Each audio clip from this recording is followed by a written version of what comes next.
The League of Nations was established in 1920. The League of Nations overall handed over all its assets to the United Nations in 1946. In other words, the name changed from the League of Nations to the United Nations. That's what it is. Same principle, different color. So it handed over to the United Nations.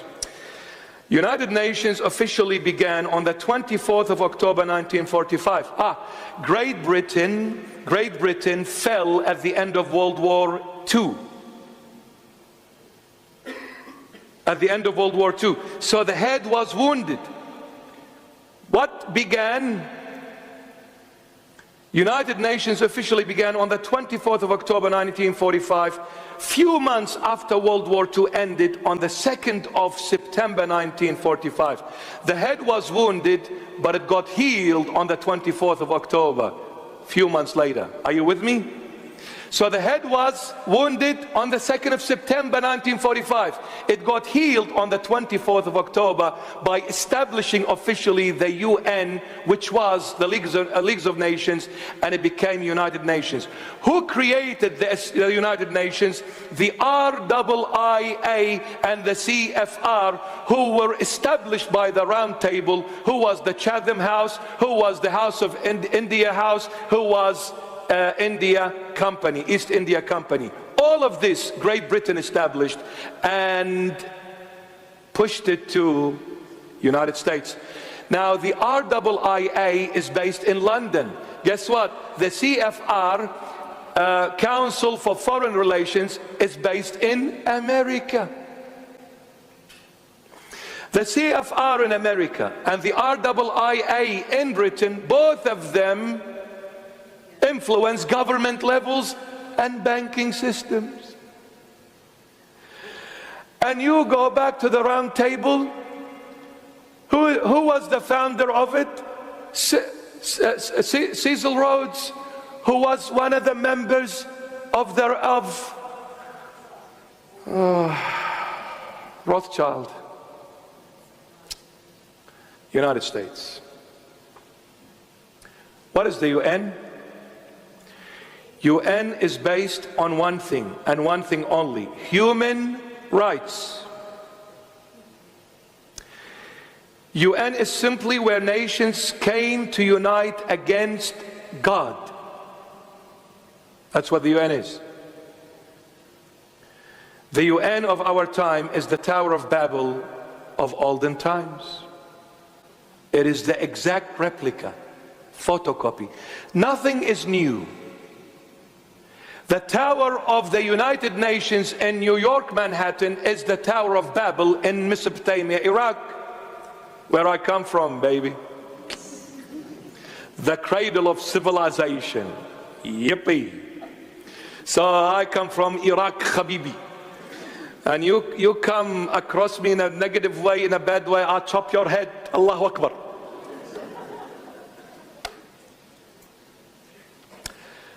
The United Nations of today is the Tower of Babylon of the olden times. Now let's look. Let's look, my darling. Revelation 17, 3-5. Look at this. So he carried me away in the spirit into the wilderness, and I saw a woman sitting on a scarlet beast, which was full of names of blasphemy, having 7 heads and 10 horns. It's exactly the same one in Revelation 13. It is the same one in Revelation 17.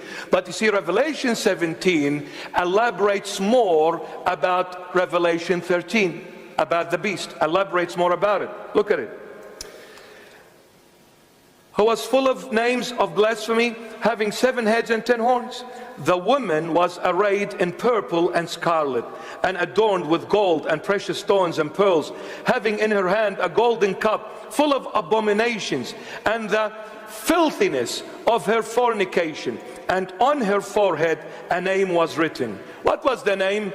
Mystery, Babylon the Great, the mother of harlots and of the abominations of the earth. That woman which her name is Mystery Babylon, is the United Nations in America. That is the Tower of Babylon which John the Beloved saw in a prophetic, symbolic way. Why the mother of harlots and of the abominations of the earth? Because the United Nations, their objective is one thing: to make people godless. Godless. Now this is the abomination of all abominations: to make people godless. United Nations, as we said, it's based on human rights. Nobody talks about God's rights. Have you had anyone going saying, what about God's rights? They'll stone you to death. What is human rights? Value.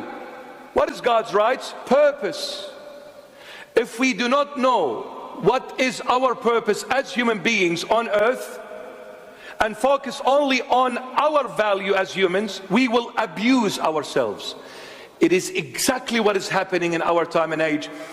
The United Nations, the Western world, which is established by US and Great Britain, the two horns of that lamb, which is the false prophet, their job is to make people walk away from God.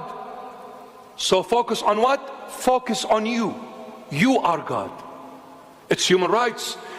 Listen, 16-year-old, mom and dad can't tell you anything.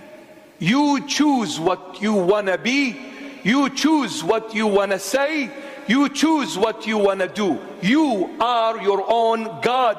There is no God. You're God. It's human rights. So you want to go out naked in the streets? You're free. You're a girl, want to be a boy? You're free. You're a boy, you want to be a girl? You're free. In between, you're free. And the rainbow flag is everywhere now. All of a sudden, UN is behind all this evil.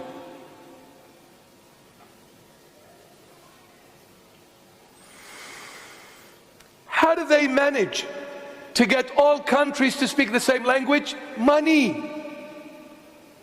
Banking system. They took over every Federal Reserve Bank. They can tell Australia, get up, sit down, shut up, don't talk. So the government is nothing but a puppet. There is no government. What government? The Prime Minister of this country is one of them. Amazing. Look what they're doing. They have destroyed humanity by giving you and feeding you lies. You're free, my daughter. Parents can't stop you. Anyone says anything, call 000, we'll throw them in the box. You call police, they will come. They will not question your parents. They'll take them and grab them and chuck them in that box, and they will be facing prosecution in the court. So-called justice, which is another lie. Another lie. My son, my daughter, please, I beg you, no one loves you after God more than your parents. No one loves you after God more than your parents. No matter what, no matter what. Parents are not perfect. Nobody says they are, but they will love you till the last drop of their life. But the problem of the Western world, they destroyed family value because their focus is on individualism, not family. There has been not one show on any social media platforms that came and spoke about family morals, family values, family bond. No one talks about family bond. All of them, they say, you are free, do as you please, because that's what they want to do, is to destroy you and make you godless. you become your own God, to end up in the bosom of Satan.